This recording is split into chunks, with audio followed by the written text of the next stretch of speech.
Assalamualaikum warahmatullahi wabarakatuh. Sobat Azul rahimakumullah. Suatu hari, Abu Nawas masuk sebagai kandidat sosok yang pantas diangkat menjadi hakim atau qadhi. Baginda Raja pun meminta pendapat para pejabat istana.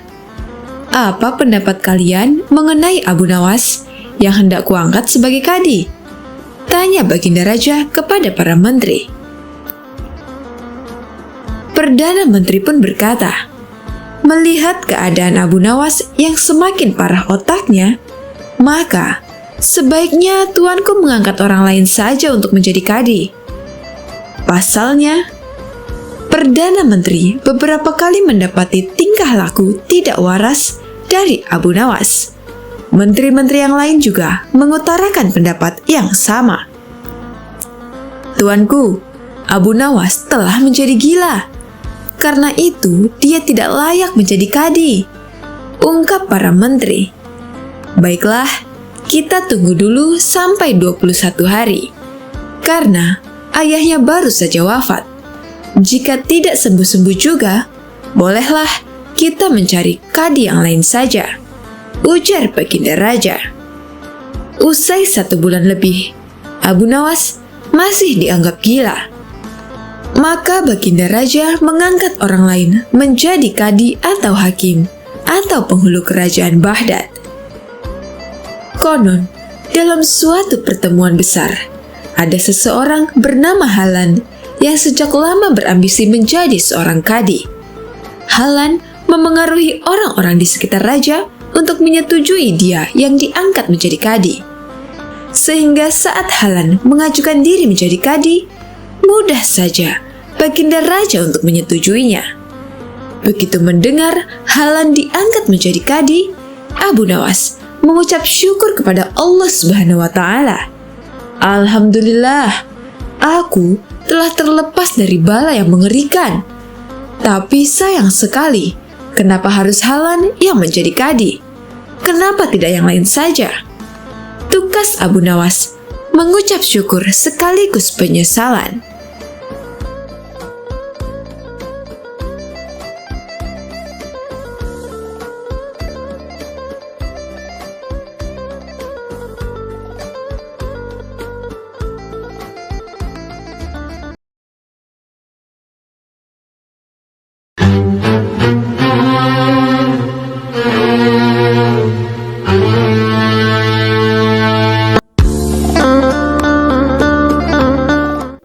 Sobat Azul rahimakumullah.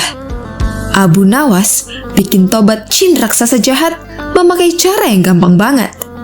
Bermula dari suatu hari, Abu Nawas pergi ke hutan untuk mencari kayu. Dia membawa kapak yang sudah usang sebagai alat untuk mempermudah pekerjaannya. Sayangnya, kapak miliknya itu malah jatuh ke jurang.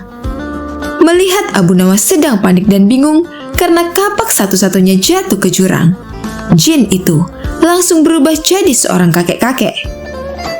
Jin yang menjelma jadi kakek itu langsung menanyakan apa yang sedang terjadi. Lalu Abu Nawas mengatakan kalau kapak miliknya jatuh ke jurang dan kesulitan untuk mengambilnya. Kemudian kakek itu menawarkan diri membantu mengambil kapak milik Abu Nawas. Namun kapak yang diambil sang kakek dari dalam jurang terlihat berbeda, berlapis emas dan sangatlah mewah. Apakah ini kapak milikmu, nak? Tanya kakek itu. Bukan, kek, ujar Abu Nawas. Lalu kakek itu langsung menggantinya lagi. Kali ini kapak yang tidak kalah mewah, yaitu dilapisi intan permata sehingga terkesan mewah sekali. Apakah itu kapakmu, anak muda? Kata kakek itu. Bukan, kek, kapak saya jelek dan berkarat, terang Abu Nawas. Kakek itu pun berkata dalam dirinya bahwa Abu Nawas ini memang benar-benar orang yang jujur. Sebelum memberikan 2 kapak mahal tadi, kakek itu bertanya kepada Abu Nawas, mengapa tetap ingin kapaknya yang sudah usang itu? Saya tidak mau mengambil yang bukan hak saya, kek. Saya adalah orang yang selalu bersyukur dengan apa yang saya miliki. Bagiku, kapak jelek ini adalah rezeki yang luar biasa. karena bisa memberi nafkah yang halal. Tutur Abu Nawas. Akhirnya kakek itu memberikan kapak berlapis emas dan intan permata tadi kepada Abu Nawas sebagai hadiah karena kejujurannya. Ia pulang dengan membawa 3 kapak, yaitu kapak jelek miliknya, kapak yang terbuat dari emas, dan kapak yang berlapiskan intan permata. Tidak sampai di situ, jin tadi masih ingin menguji kejujuran Abu Nawas. Godaan yang diberikannya melalui harta tidak berhasil. Akhirnya, jin yang menjelma jadi seorang kakek tersebut akan mengujinya dengan seorang wanita. Kakek itu kemudian menculik istri Abu Nawas dan menyembunyikannya ke alam jin. Setelah pulang dari hutan, Abu Nawas langsung mencari istrinya. Ke semua sudut ruangan ia cari. Namun istrinya menghilang secara misterius. Lalu kakek itu datang kepada Abu Nawas dan bertanya apa yang sedang dia cari dan menawarkan diri untuk membantunya. Abu Nawas mengatakan kalau istrinya hilang secara misterius dan hanya meninggalkan pakaian kotor. Tenang, aku akan membantumu dan pasti bisa menemukan istrimu, ujar sang kakek. Tiba-tiba, Abu Nawas teringat kalau kakek itu yang ditemui di hutan saat kapaknya masuk ke jurang dan memberikannya 2 kapak yang sangat bernilai. Wah, rupanya kakek itu ingin menguji kejujuranku lagi, kata Abu Nawas di dalam hatinya. Kakek itu lalu datang membawa wanita yang sangat cantik dan bertanya kepada Abu Nawas apakah benar orang itu adalah istrinya. Abu Nawas melihat dari ujung kepala sampai ujung kaki. Apakah benar wanita ini adalah istrinya? Benar kek, ini istri saya, kata Abu Nawas. Bukan, ini bukan istrimu. Kenapa kau tidak jujur? Katanya hidup harus penuh rasa syukur, ucap sang kakek. Lalu Abu Nawas menjelaskan, jika ia mengatakan itu bukan istrinya, kejadian yang sama akan seperti kapak. Kakek itu nantinya akan membawa 1 wanita cantik lagi. Nanti kau akan memberikan 2 wanita cantik itu lagi, sama seperti kapak, terang Abu Nawas. Jin yang menyerupai kakek itu langsung tertawa terbahak-bahak. Ia tidak menyangka kalau Abu Nawas bukan hanya jujur, tapi juga sangat cerdas.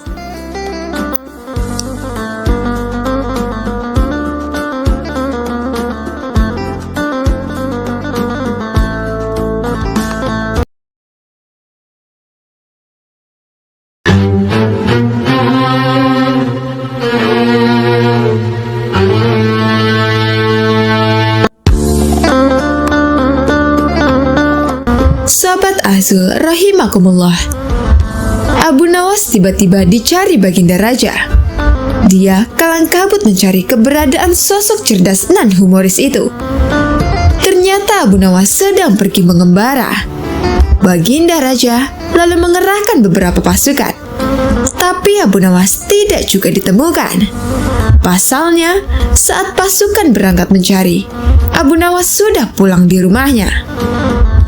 Mengetahui kabar dirinya dicari Baginda Raja, Abu Nawas segera menghadap ke istana.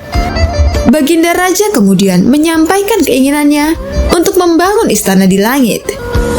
Kenapa Baginda Raja menginginkan itu? Tanya Abu Nawas.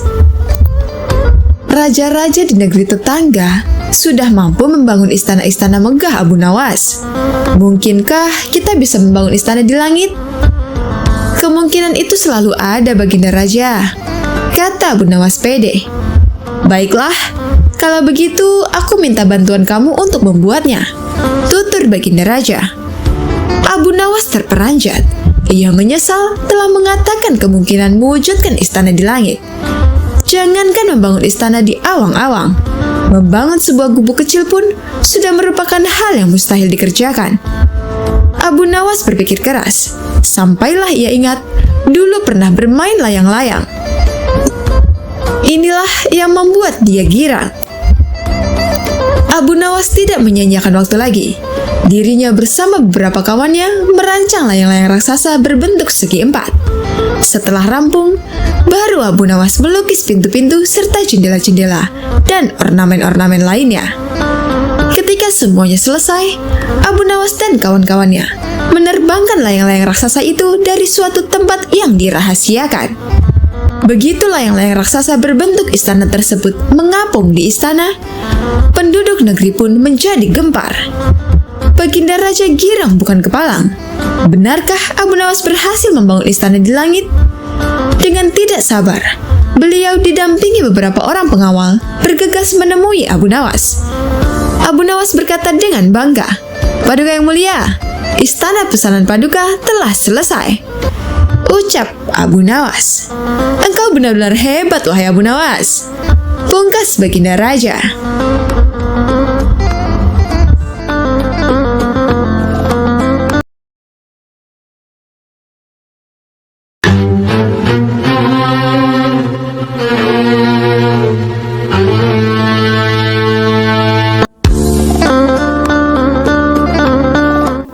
Sobat Ahzul rahimakumullah, cerita Abu Nawas kali ini berawal dari suatu hari Baginda Raja kedatangan sahabatnya yang merupakan raja dari negeri seberang.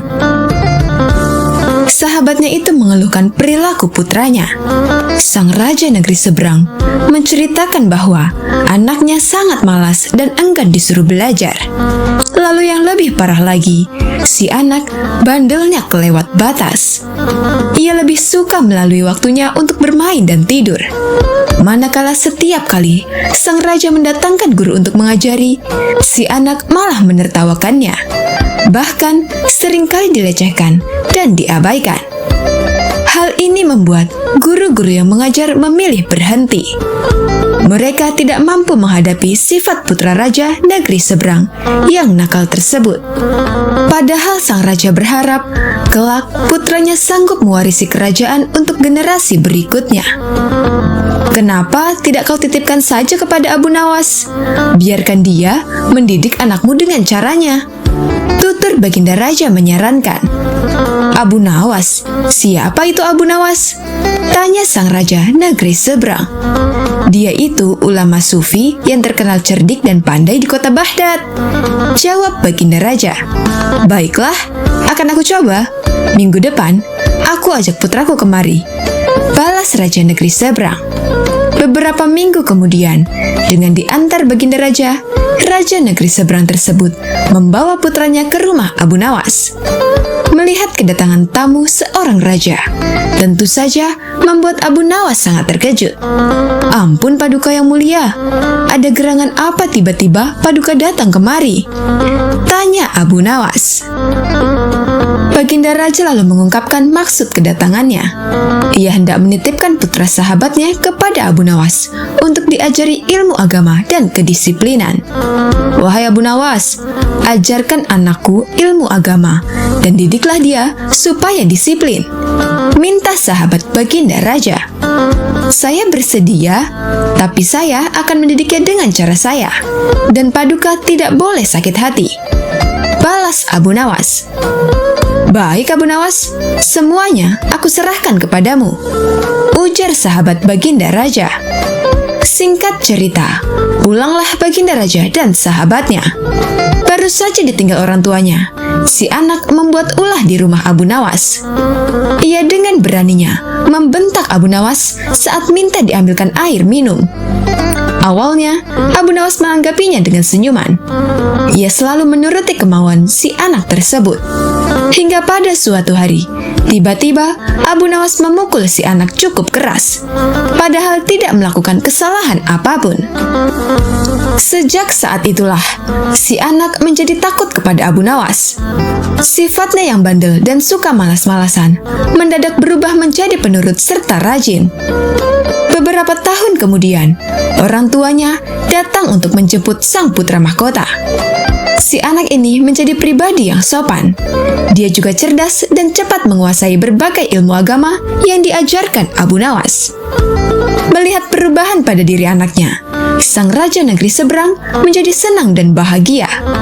Seiring berjalannya waktu, si anak yang sudah menginjak dewasa dinobatkan sebagai raja untuk menggantikan posisi ayahnya. Berkat kecerdasan dan kedisiplinannya, dia menjadi raja yang gagah dan berwibawa. Suatu hari, dia teringat dengan Abu Nawas, sosok guru yang telah mendidiknya. Ia pun berencana untuk menemuinya dengan didampingi pasukan kerajaan. Pemuda yang kini sudah menjadi raja itu pun berangkat menuju ke rumah Abu Nawas. Setibanya di sana, dia langsung disambut hangat dan dipersilakan masuk oleh Abu Nawas. Setelah cukup lama berbincang-bincang, ia lalu bertanya kepada Abu Nawas, "Guru, aku mau bertanya, masih ingatkah suatu hari guru memukulku? Padahal aku tidak bersalah waktu itu. Atas dasar apa guru melakukannya?" Sekian tahun lamanya, ternyata sang murid masih menyimpan pertanyaan tentang kenangan pahit dari sang guru. Mendengar pertanyaan tersebut, Abu Nawas menjawabnya dengan tersenyum. "Aku sudah lama menunggu datangnya hari ini ketika kamu bertanya tentang pukulan itu. Sekarang kamu tahu bahwa pukulan kezoliman itu membuatmu tidak bisa melupakannya begitu saja. Ia terus mengganggumu setiap waktu. Maka, ini adalah pelajaran untukmu di hari ketika kamu menjadi pemimpin seperti sekarang. Jangan pernah sekalipun menzolimi masyarakatmu, karena mereka tidak pernah bisa tidur dan tidak pernah bisa lupa pahitnya kezoliman," terang Abu Nawas. Setelah mendapat penjelasan dari Abu Nawas, sang raja yang baru itu merasa puas. Ia mendapat wejangan yang sangat berharga.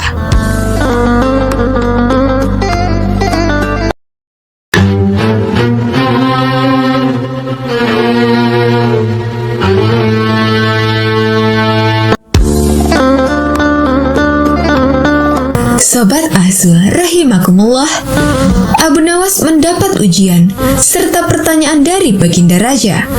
Dia menjadi sosok labuhan akhir saat pertanyaan-pertanyaan Baginda Raja tidak bisa dijawab oleh orang-orang di istana. Ketika itu, Baginda Raja melontarkan pertanyaan terkait jumlah bintang di langit dan ikan di laut kepada Abu Nawas.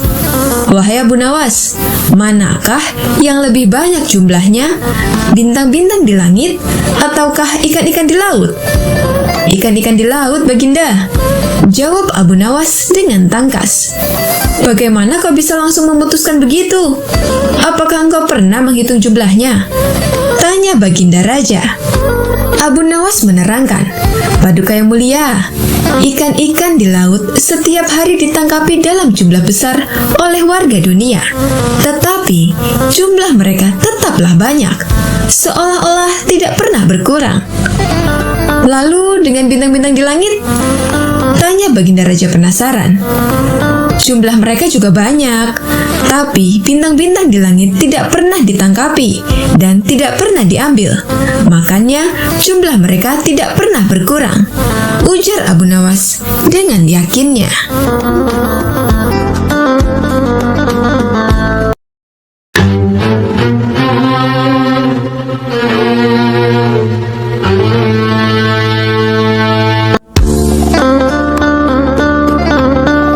Sobat Ahzul rahimakumullah, kisah berawal saat Abu Nawas mendapat tantangan dari rekan-rekannya untuk melakukan perbuatan yang tidak disukai Baginda Raja.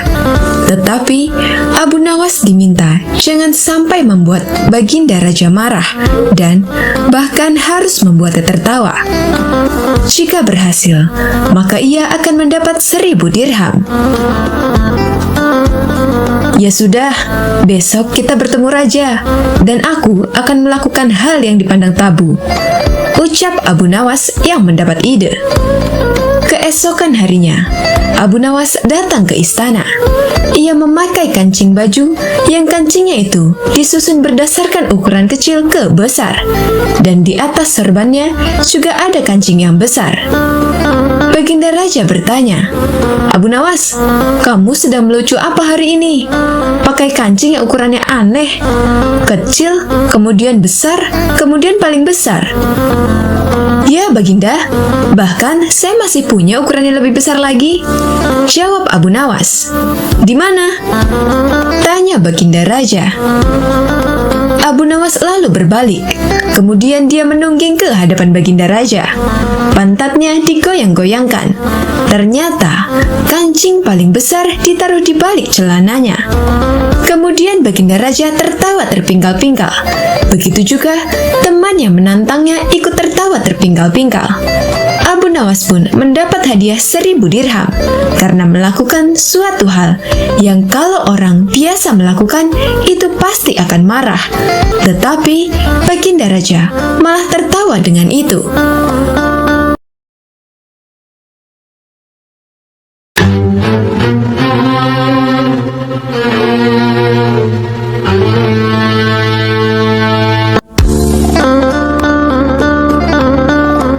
Sobat Azul rahimakumullah, dikisahkan suatu ketika Abu Nawas bikin jin ifrit kalah telak setelah bisa memindahkan istana ke atas gunung. Diawali dari Baginda Raja yang baru saja membaca kitab tentang kehebatan Raja Sulaiman mampu memerintahkan para jin untuk memindahkan singgasana Ratu Bilqis ke dekat istananya. Baginda Raja membaca Al-Quran Surah An-Naml ayat 39 hingga 40 yang artinya, Jin Ifrit berkata, "Akulah yang akan membawanya kepadamu sebelum engkau berdiri dari tempat dudukmu, dan sungguh aku kuat melakukannya dan dapat dipercaya." Seorang yang mempunyai ilmu dari kitab berkata, "Aku akan membawa singgasana itu kepadamu sebelum matamu berkedip." Maka ketika dia Sulaiman melihat singgasana itu terletak di hadapannya, dia pun berkata, "Ini termasuk karunia Robku untuk mengujiku. Apakah aku bersyukur atau mengingkari nikmatnya?" Barang siapa bersyukur, maka sesungguhnya dia bersyukur untuk kebaikan dirinya sendiri. Dan barang siapa ingkar, maka sesungguhnya Robku Maha Kaya, Maha Mulia. Baginda Raja mencermati ayat tersebut. Jin Ifrit saja bisa dikalahkan seorang ulama. Berarti manusia lebih sakti daripada jin. Ulama di masa Raja Sulaiman lebih cepat memindahkan singgasana Ratu Bilqis dibanding Jin Ifrit. Ulama itu mampu membawa singgasana ke hadapan Nabi Sulaiman sebelum dia mengedipkan mata. Sedangkan Jin Ifrit hanya mampu membawanya ke hadapan Nabi Sulaiman sebelum dia bangkit dari tempat duduknya. Baginda Raja tiba-tiba merasa tertarik.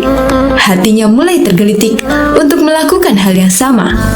Mendadak, beliau ingin istananya dipindahkan ke atas gunung agar bisa lebih leluasa menikmati pemandangan di sekitar.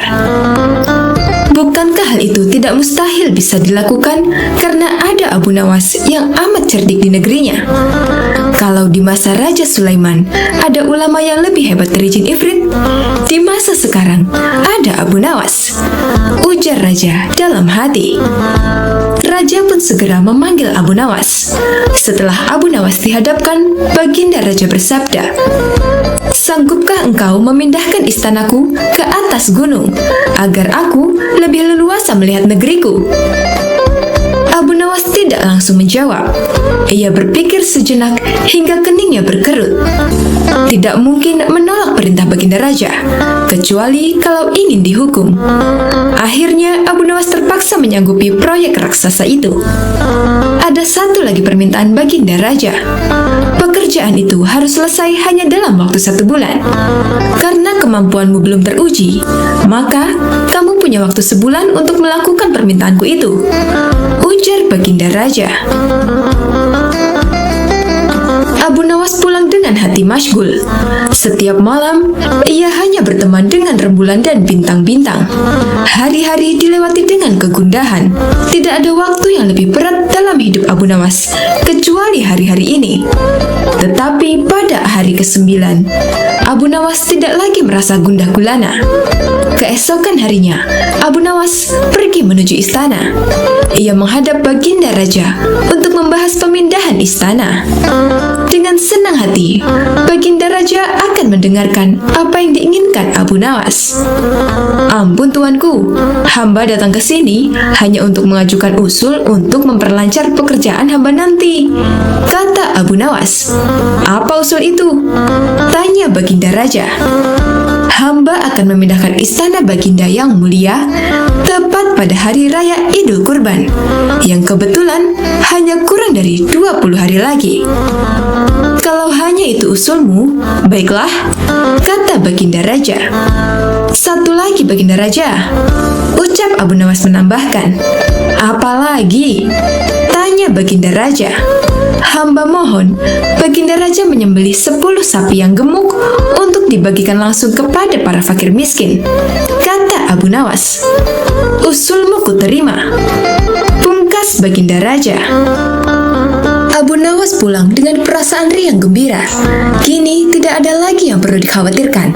Toh, nanti bila waktunya sudah tiba, ia pasti akan dengan mudah memindahkan istana Baginda Raja. Jangankan hanya memindahkan ke puncak gunung, ke dasar samudra pun Abu Nawas mampu melakukannya. Desas-desus mulai tersebar ke seluruh pelosok negeri. Hampir semua orang harap-harap cemas. Tetapi sebagian rakyat merasa yakin atas kemampuan Abu Nawas. Karena selama ini Abu Nawas belum pernah gagal melaksanakan tugas-tugas aneh yang dibebankan di atas pundaknya. Namun ada beberapa orang yang meragukan keberhasilan Abu Nawas kali ini. Saat-saat yang dinantikan telah tiba. Rakyat berbondong-bondong menuju lapangan untuk melakukan sholat hari raya Idul Adha. Dan seusai sholat, 10 sapi sumbangan Baginda Raja disembelih, lalu dimasak, kemudian segera dibagikan kepada fakir miskin. Kini giliran Abu Nawas yang harus melaksanakan tugas berat itu. Abu Nawas berjalan menuju istana, diikuti oleh rakyat. Sesampai di depan istana, Abu Nawas bertanya kepada Baginda Raja. Ampun tuanku yang mulia, apakah istana sudah tidak ada orangnya lagi? Tanya Abu Nawas. Tidak ada, jawab Baginda Raja singkat. Kemudian Abu Nawas berjalan beberapa langkah mendekati istana. Ia berdiri sambil memandangi istana. Abu Nawas berdiri mematung seolah-olah ada yang ditunggu. Benar, Baginda Raja akhirnya tidak sabar. Abu Nawas, mengapa engkau belum juga mengangkat istanaku? Tanya Baginda Raja. Hamba sudah siap sejak tadi, Baginda, kata Abu Nawas. Apa maksud engkau sudah siap sejak tadi? Kalau engkau sudah siap, lalu apa yang kau tunggu? Tanya Baginda masih diliputi perasaan heran. Hamba menunggu istana Paduka yang mulia diangkat oleh seluruh rakyat yang hadir untuk diletakkan di atas pundak hamba. Setelah itu, hamba tentu akan memindahkan istana Paduka yang mulia ke atas gunung sesuai dengan perintah Paduka, kata Abu Nawas. Baginda Raja Harun al-Rasyid pun terpana. Beliau tidak menyangka Abu Nawas masih bisa terhindar dari hukumannya.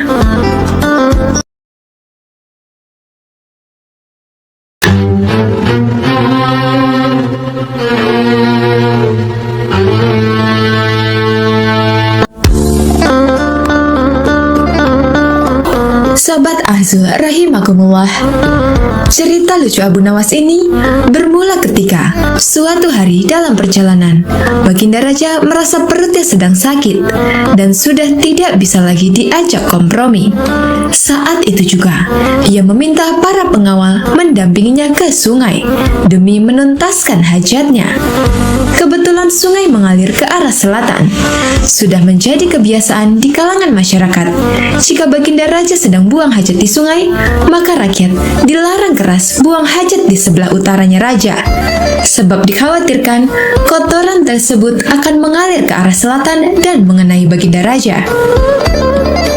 Bagi yang melanggar, maka akan mendapat hukuman berat. Namun, kali ini peraturan tersebut tidak diindahkan oleh Abu Nawas. Dia dengan santainya ikut buang hajat di sebelah utara, agak jauh dari Baginda Raja. Sang Baginda Raja sedang asyik buang hajat, tiba-tiba ada suatu benda yang menyenggol bokongnya. Tanpa berpikir panjang, benda tersebut langsung dipegang dan dilihat oleh Baginda Raja. Ternyata benda itu adalah kotoran manusia. Raja langsung menyuruh para pengawal menyusuri sungai di sebelah utara dan mencari tahu siapa orang yang buang hajat. Benar saja, terlihat sosok Abu Nawas sedang buang hajat dengan santainya. Saat itu juga, para pengawal langsung menangkap dan membawanya ke hadapan Baginda Raja untuk dihukum. Ketika di depan Baginda Raja, Abu Nawas protes kenapa ditangkap dan dihukum. Raja pun menjelaskan bahwa perbuatan Abu Nawas telah melecehkan privasinya dan menginjak-injak harga dirinya sebagai seorang raja. Kamu memang keterlaluan, Abu Nawas. Berani-beraninya kau buang hajat di sebelah utaraku, sehingga kotoranmu mengenai bokongku. Kau harus menerima hukuman, bentak raja. Maaf, tunggu sebentar Paduka yang mulia, kata Abu Nawas. Kali ini tidak ada lagi ampun bagimu, Abu Nawas, ucap Baginda Raja. Tunggulah sebentar, tolong beri hamba kesempatan untuk menjelaskannya. Hamba melakukan itu semua karena sangat menghargai engkau, Paduka yang mulia, kata Abu Nawas. Mendengar hal itu, Baginda Raja langsung sedikit tertegun. Ia penasaran dengan apa yang akan disampaikan oleh Abu Nawas. Perbuatan seperti itu kau bilang menghormatiku? Tanya Baginda Raja. Begini Paduka yang mulia, selama ini kan jika Paduka mengadakan perjalanan dengan rakyat ataupun pengawal, tidak ada satupun dari mereka yang berani mendahului jalannya raja. Begitu juga dengan hamba Paduka yang mulia. Ketika hamba ikut rombongan Baginda, posisi berjalan hamba tidak berani mendahului Baginda. Itu hamba lakukan karena menjaga tata krama sopan santun kepada Baginda Raja, jawab Abu Nawas. Iya, itu bagus dan memang harus seperti itu. Tapi apa hubungannya dengan perbuatanmu sekarang ini? Tanya Raja lagi. Begini Paduka yang mulia, hamba ingin menghormati Paduka tidak setengah-setengah. Ketika buang hajat, hamba memilih di sebelah utara Baginda, dan hal ini hamba lakukan karena khawatir jika di sebelah selatan Baginda sedang buang hajat, maka nanti kotoran hamba tidak sopan kepada kotoran Baginda karena sudah berani berjalan mendahului kotoran Baginda. Itu semua hamba lakukan karena rasa hormat kepada kotoran Baginda, ngeles Abu Nawas. Mendengar penjelasan Abu Nawas, Raja malah tertawa terbahak-bahak. Ia tidak jadi marah dan menghukum Abu Nawas, tapi malah memberinya hadiah karena alasannya masuk akal dan telah menghibur Baginda Raja.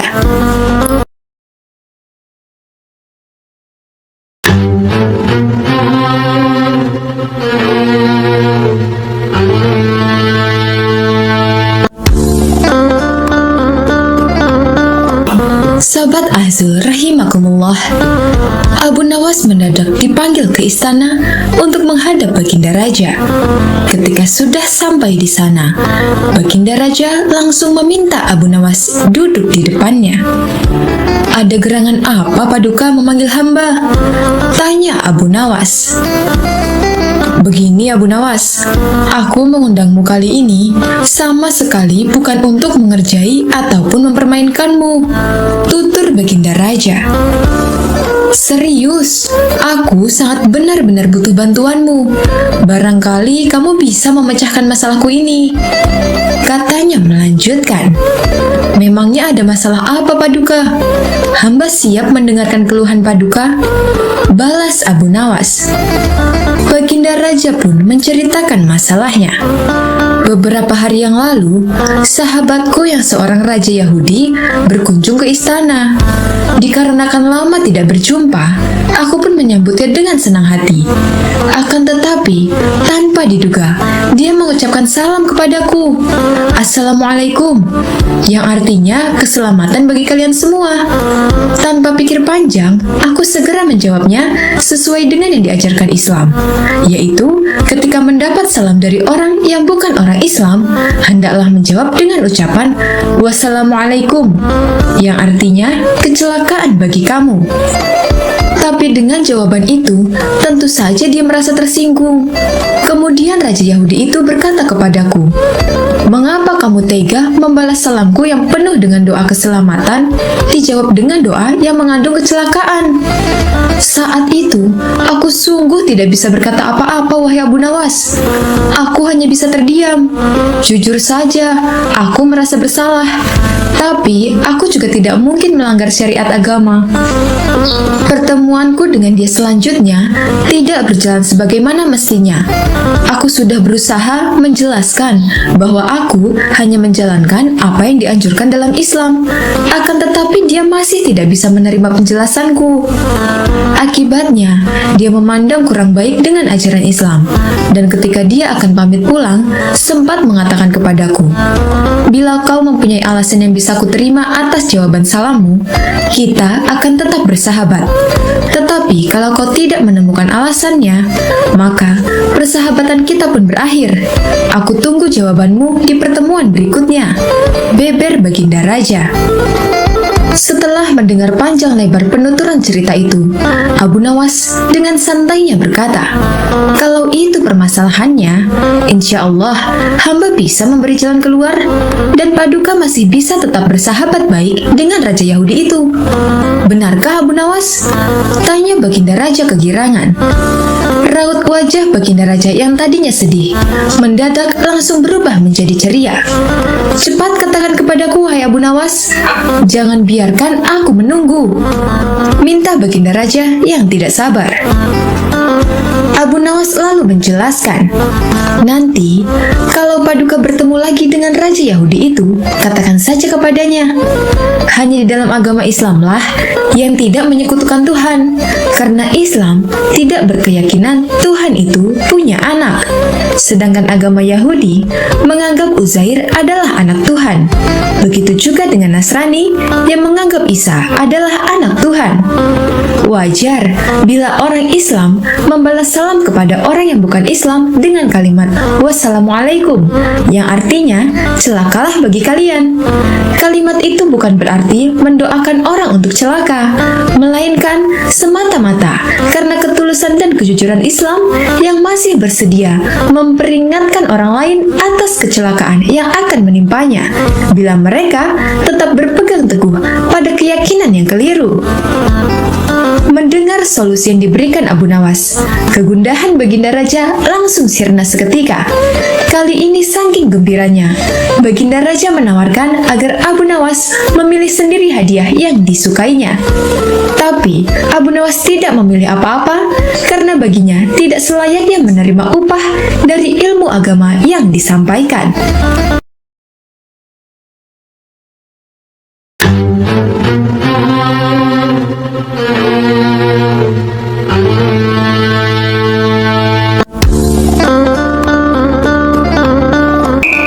Sobat Azul rahimakumullah, Abu Nawas mempunyai istri yang sangat galak dan cerewet. Tapi sikap itu bukan tanpa alasan. Sebab Abu Nawas sering pulang malam sampai membuatnya cemas. Suatu hari, Abu Nawas keluar rumah hingga tengah malam. Sang istri pun gelisah dan emosi dengan kelakuan suaminya itu. Berjam-jam dia menunggu Abu Nawas pulang, tapi tak kunjung datang. Saking kesalnya, istri Abu Nawas pun punya rencana kejam. Dia berencana memarahi suaminya itu dan memukulnya lewat jendela. Waktu pun sudah menunjukkan larut malam. Begitu gelap, namun Abu Nawas tetap saja tak kunjung pulang. Tiba saja, istrinya mendengar suara seperti orang yang hendak masuk dari jendela rumah yang terbuat dari kayu. Mendengar suara itu, istri Abu Nawas pun langsung siap siaga untuk melancarkan aksinya. Ia siap-siap memegang balok untuk memberi pelajaran kepada suaminya itu. Ia berpikir bahwa Abu Nawas sengaja masuk rumah melalui jendela karena takut kesemprot oleh istrinya. Kemudian masuklah seseorang melalui jendela yang ukurannya relatif kecil itu. Pencahayaannya yang tidak terlalu terang, seketika istri Abu Nawas memukulnya berkali-kali hingga orang itu terkapar lemas, tak berdaya akibat pukulannya yang sangat keras. "Ampun, ampun," kata orang yang diduga Abu Nawas itu. Melihat itu, Istri Abu Nawas merasa puas karena misinya ini telah berhasil. Sehingga orang yang dipukulinya itu lemas tak berdaya. Dengan nada yang keras, ia meminta orang itu untuk bangun. "Ayo cepat bangun. Lain kali jangan diulangi lagi dengan pulang larut malam," kata istri Abu Nawas. Namun anehnya, orang itu juga tak kunjung bangun. Istri Abu Nawas pun penasaran dan memeriksanya. Betapa terkejutnya ia. Ternyata orang yang dipukulinya itu bukanlah suaminya, tapi maling yang mencoba ingin masuk ke dalam rumahnya. Istri Abu Nawas pun berteriak. Lalu warga sekitar beramai-ramai mendatangi rumah Abu Nawas, kemudian meringkus maling itu. Wah, hebat sekali. Pencuri ini sampai terbaring tak berdaya di lantai. Mungkin butuh waktu berminggu-minggu agar bisa pulih kembali, kata salah satu warga. Maaf Pak, saya tidak bermaksud menyakitinya. Apalagi sampai separah itu. Hanya kekeliruan saja Pak, ucap istri Abu Nawas. Keliru bagaimana? Tanya warga. Waktu itu, ia masuk melalui jendela dapur, dan saya kira suami saya yang baru pulang berpesta dengan teman-temannya. Makanya langsung saya gebuk, tanya istri Abu Nawas. Kemudian tak lama, Abu Nawas pun datang dan melihat ceritanya itu. Ia merasa bersyukur sambil tersenyum kecil karena bukan dirinya yang dipukuli oleh istrinya. Untung saja bukan saya yang dihajar. Makanya jangan main pukul. Beginilah akibatnya, tandas Abu Nawas.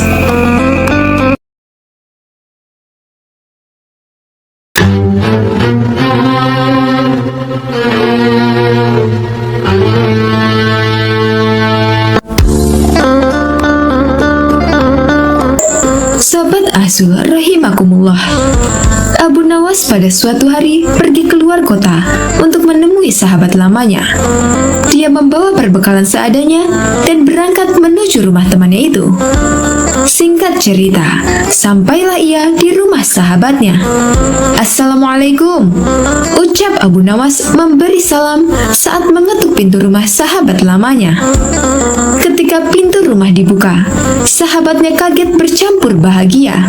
"Waalaikumsalam Abu Nawas, apa kabarmu?" jawab sahabatnya sambil memeluk Abu Nawas. "Mari silakan masuk," ajak sang sahabat Abu Nawas. Mereka berdua saling melepas rindu dan terlibat perbincangan yang penuh canda tawa. Setelah mengobrol kesana kemari, terdengarlah suara adzan asar. "Wahai kawan, aku minta izin sholat di rumahmu ya," pinta Abu Nawas. "Oh, silakan Abu Nawas, aku mau keluar sebentar untuk membeli makanan," ujar sahabatnya. Abu Nawas lalu ke kamar mandi untuk berwudu. Tapi saat akan melaksanakan sholat, ia bingung kemana arah kiblat. Ingin bertanya, tapi sahabatnya sedang keluar beli makanan. Abu Nawas pun coba menunggu sahabatnya pulang. Lama menunggu, ternyata sahabatnya tidak kunjung datang. Akhirnya Abu Nawas memutuskan sendiri kemana arah kiblat sholat. Abu Nawas menggelar sajadahnya dan mulai menunaikan sholat. Tidak berapa lama kemudian, sahabatnya pun datang. Dia tertawa melihat Abu Nawas sholat menghadap kiblat yang salah. Setelah Abu Nawas selesai menunaikan sholat, sahabatnya memberitahu, "Hai Abu Nawas, arah kiblatnya bukan ke situ." "Apakah arah sholatku salah?" tanya Abu Nawas. "Tidak, hanya saja arah sajadahmu yang salah," jawab sahabatnya. "Kalau begitu, tegur saja sajadahku, jangan aku," balas Abu Nawas. Keduanya pun tertawa bersama-sama. "Ya sudah, mari kita sholat berjamaah. Habis itu kita baru makan-makan," ujar Abu Nawas kepada sahabatnya.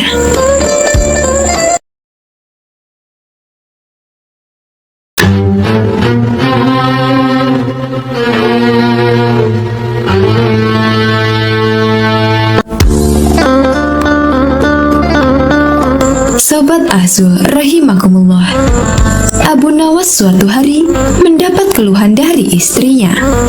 Ini terkait kondisi keuangan keluarga mereka yang sangat terpuruk. Sang istri meminta Abu Nawas mencari nafkah tambahan agar bisa memenuhi kebutuhan sehari-hari. Abu Nawas sebenarnya beberapa kali dihadiahi beberapa keping emas oleh Baginda Raja, tapi selalu dibagi-bagikan kepada mereka yang membutuhkan, maka kondisinya pun tetap kekurangan. "Hai suamiku, kapan kau belikan aku gaun yang indah? Hidupmu hanya kau habiskan untuk berdoa saja," ujar istri Abu Nawas. "Semua ini kulakukan untuk mendapat ridho Allah Subhanahu wa Ta'ala, istriku," ucap Abu Nawas. "Kalau begitu, coba kau minta upah kepada Allah saja," kata istri Abu Nawas. Abu Nawas pun langsung pergi ke pekarangan dan berdoa, "Ya Allah, berilah hamba upah 100 keping perak," teriaknya berulang-ulang.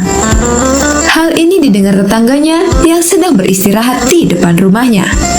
Tetangga tersebut melempari kepala Abu Nawas dengan kepingan uang perak hingga 100 keping. Uang 100 keping perak itu dikumpulkan dan diberikan kepada istrinya. Namun tetangga Abu Nawas tidak terima uangnya diambil begitu saja. Didatanginya rumah Abu Nawas dan meminta uangnya dikembalikan. Namun Abu Nawas tidak bersedia mengembalikannya. Ia merasa itu adalah upah yang diberikan Allah Subhanahu wa Ta'ala atas doa dan ibadahnya selama ini. Akhirnya mereka sepakat menyelesaikan masalah ini di pengadilan. Di dalam sidang, hakim mengajukan pertanyaan, "Apa pembelaanmu, Abu Nawas?" "Tetangga hamba ini sudah gila, Tuan Hakim. Dia pikir semua harta di dunia ini adalah miliknya. Jika dituruti, maka jubah hamba, kuda hamba, dan semuanya akan diakuinya," tutur Abu Nawas. "Tapi itu memang milikku," sahut tetangga Abu Nawas. Akhirnya, hakim memutuskan si tetangga telah mengganggu kekhusyuan ibadah Abu Nawas karena melemparinya dengan uang perak. Sebagai hukumannya, uang-uang itu menjadi milik Abu Nawas.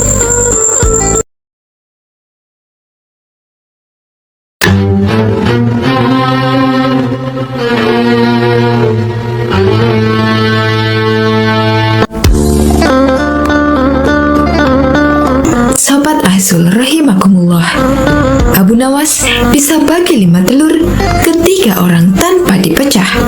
Memang sosok ini memiliki kecerdasan yang luar biasa. Ia juga bisa menyelesaikan masalah-masalah yang rumit hingga selalu memberikan keputusan yang adil. Kemampuan Abu Nawas ini pun membuat penasaran Baginda Raja. Suatu hari, ia mengumpulkan semua menteri di istana dan menanyakan soal Abu Nawas. "Adakah di antara kalian yang paham dengan Abu Nawas?" tanya Raja mengawali pembicaraan. Mendengar pertanyaan Baginda Raja, seketika itu pula seluruh menteri yang hadir berdiri sambil menundukkan kepala pertanda bahwa mereka juga mendengar nama Abu Nawas. "Apakah kalian tahu di mana Abu Nawas tinggal?" tanya Raja lagi. Kemudian salah satu menteri pun maju dan mengungkapkan bahwa dirinya tahu di mana Abu Nawas tinggal. "Hamba tahu tempat tinggal Abu Nawas, wahai Paduka yang mulia," kata menteri tersebut.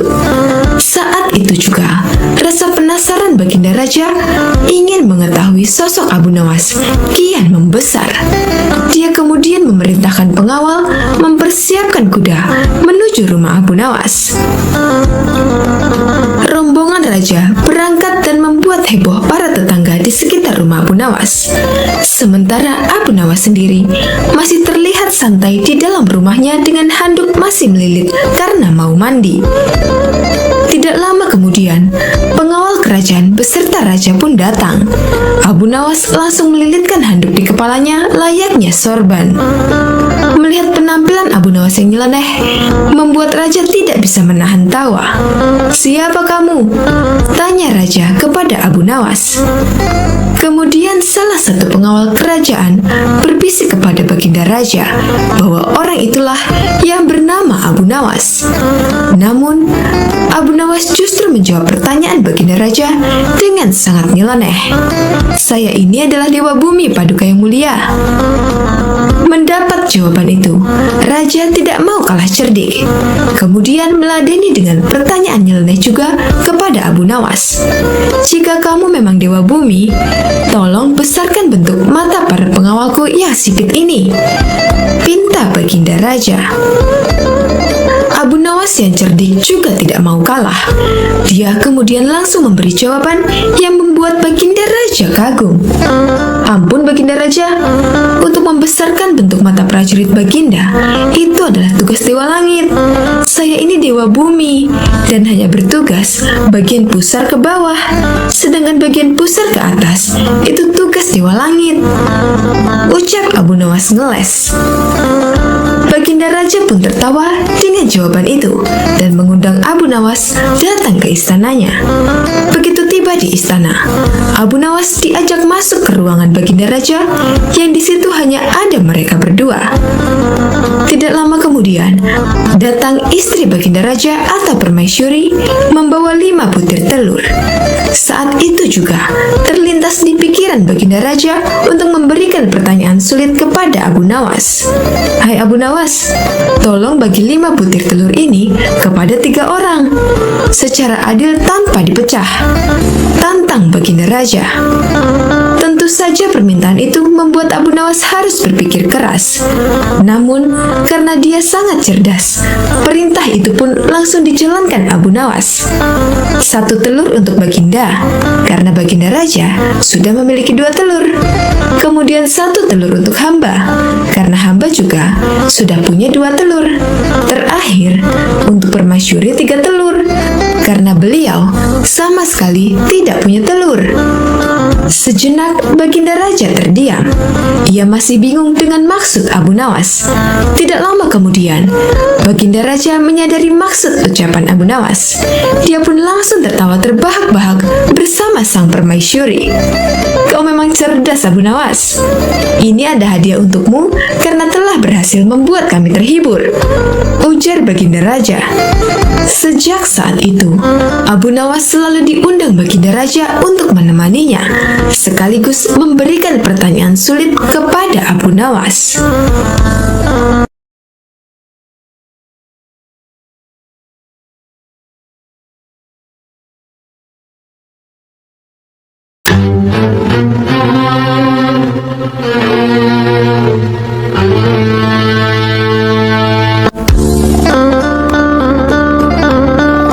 Sahabat Ahzul rahimakumullah, kisah diawali dari seorang menteri istana yang mempunyai anak suka menabuh rebana.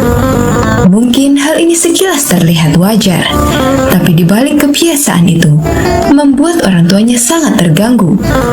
Bagaimana tidak, mulai siang hingga malam, si anak terus menabuh rebana. Perilaku ini tentu saja membuat orang tuanya resah setiap malam. Ketika menjelang istirahat, si bocah masih saja menabuh rebana. Ia akan berhenti manakala sudah mulai mengantuk. Begitu juga saat siang hari, ketika suasana terik matahari yang panas, si anak menabuh rebana tanpa henti.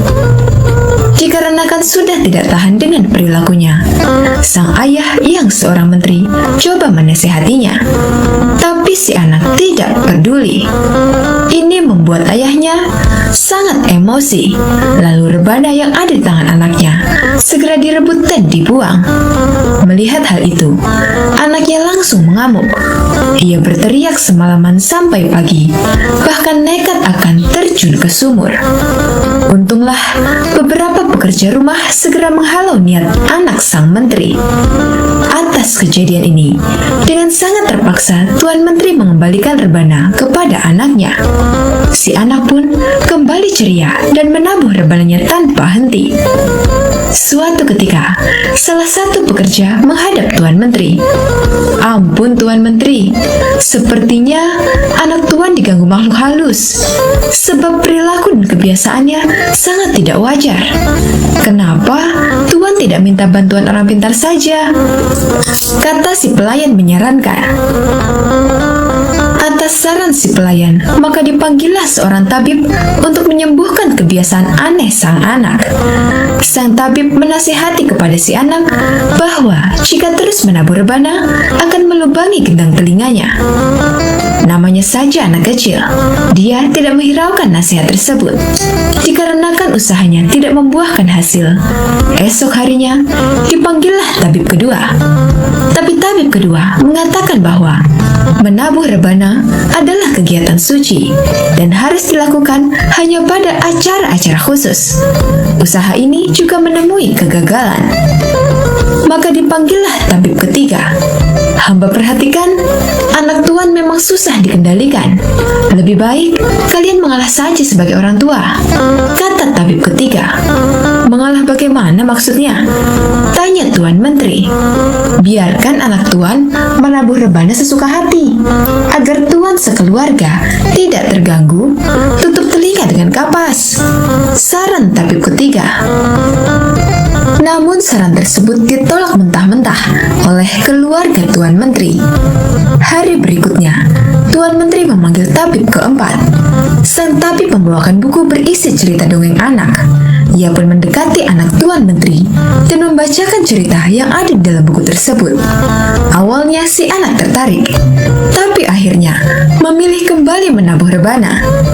Usaha tabib keempat pun dianggap gagal. Begitu juga dengan tabib kelima. Meskipun membacakan mantra, si anak tetap saja tidak menunjukkan perubahan. Hal ini membuat Tuan Menteri kewalahan menghadapi anak satu-satunya itu. Sampai akhirnya terlintas di benaknya untuk meminta bantuan Abu Nawas. Maka pergilah Tuan Menteri menemui Abu Nawas. Ia pun menceritakan permasalahan yang sedang dialaminya. Setelah mendengar keluhan Tuan Menteri, Abu Nawas kemudian bertanya, "Di rumah Tuan, apakah ada palu dan pahat?"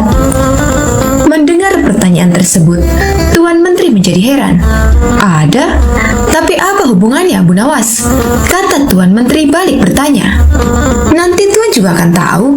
Ayo, lebih baik kita segera ke rumah Tuan," ajak Abu Nawas. Singkat cerita, sampailah Abu Nawas di rumah Tuan Menteri. Di sana, Abu Nawas terus memperhatikan si anak yang tengah asyik menabuh rebana tanpa henti. Abu Nawas lantas berkata kepada Tuan Menteri, "Mana palu dan pahatnya?" Tuan Menteri pun segera memberikannya. Abu Nawas lalu mendekati si anak dengan membawa palu dan pahat. "Aku perhatikan kamu semangat sekali menabuh rebana," tanya Abu Nawas. "Iya, karena bunyinya keras dan merdu," jawab si anak. "Benarkah? Aku jadi penasaran, ingin tahu apa yang ada dalam rebana itu. Coba kamu congkel isinya," balas Abu Nawas sambil memberikan palu dan pahat. Si anak yang juga penasaran menuruti apa yang dikatakan Abu Nawas. Dia langsung memahatnya dengan palu, sehingga membuat rebana tersebut pecah dan tidak bisa lagi digunakan. Si anak pun hanya bisa menyesali nasibnya. Ia mau menangis dan mengamuk, tapi tidak berani, karena yang merusak rebananya adalah dirinya sendiri. Hal ini membuat sang menteri sangat gembira, karena sang anak akhirnya tidak memainkan rebananya lagi. Ia pun memuji kecerdikan dari Abu Nawas.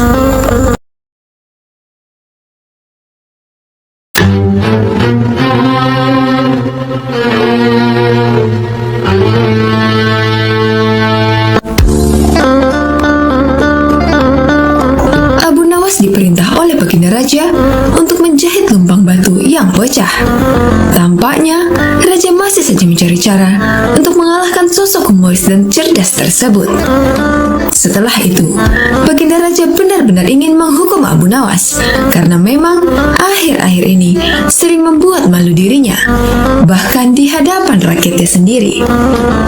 Siasat apa ya supaya Abu Nawas bisa tertipu? Pikir Baginda Raja dalam hatinya. Untuk beberapa lama, Baginda Raja masih belum menemukan caranya. Akhirnya, ia terpaksa meminta bantuan dari menteri-menterinya. Tapi dari sekian banyak usulan para menterinya, tidak ada satupun yang menurut Baginda Raja berbobot. Tipuan yang kalian usulkan sangat mudah dipecahkan. Jangankan Abu Nawas, aku sendiri bisa dengan mudah menebaknya, ujar Baginda Raja merasa tidak puas. Tiba-tiba, penasihat kerajaan berkata, "Ampun Paduka yang mulia, bukankah Paduka mempunyai batu lumpang yang sudah retak? Suruh saja Abu Nawas menjahitnya." Mendengar hal itu, Baginda Raja langsung kegirangan. "Usulanmu bagus. Aku setuju dengan idemu. Cepat panggil Abu Nawas kemari," kata Baginda Raja. Singkat cerita, datanglah Abu Nawas menghadap Baginda Raja. "Ampun beribu ampun Paduka yang mulia. Ada gerangan apa Paduka memanggil hamba?" tanya Abu Nawas. "Aku ada tugas baru untukmu," ujar Baginda Raja. "Tugas apakah itu wahai Paduka yang mulia?" tanya Abu Nawas lagi. "Aku punya lumpang yang terbuat dari batu, tapi sayangnya retak dan terbelah menjadi dua. Aku ingin kau menjahit lumpang itu agar menyatu lagi," tutur Baginda Raja. Tubuh Abu Nawas mendadak berkeringat mendengar perintah tersebut. Wajahnya langsung berubah menjadi pucat. "Jebakan apa lagi ini? Mana ada batu bisa dijahit?" gerutu Abu Nawas dalam hatinya. Abu Nawas, kenapa kamu malah bengong? Aku kasih waktu sehari.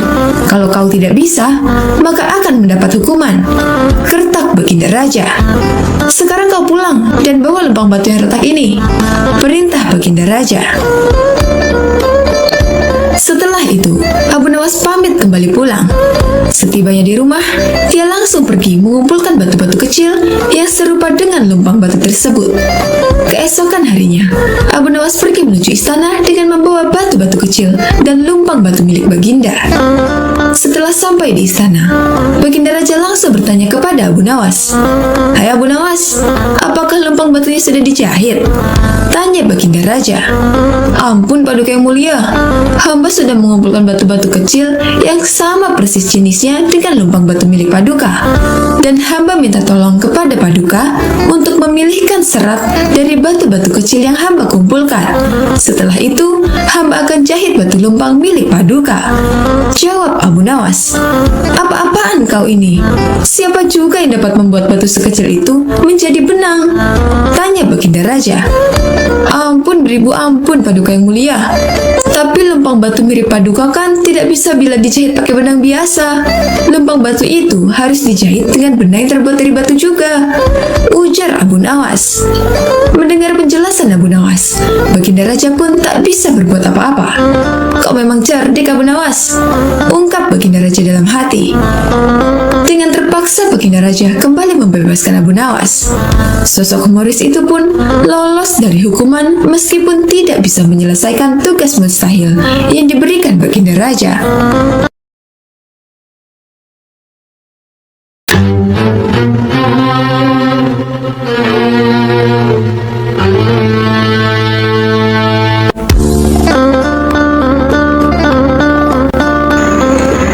Abu Nawas mendengar bahwa di negeri seberang ada sebuah kerajaan yang aman, adil, makmur, dan sentosa karena dipimpin raja yang bijaksana.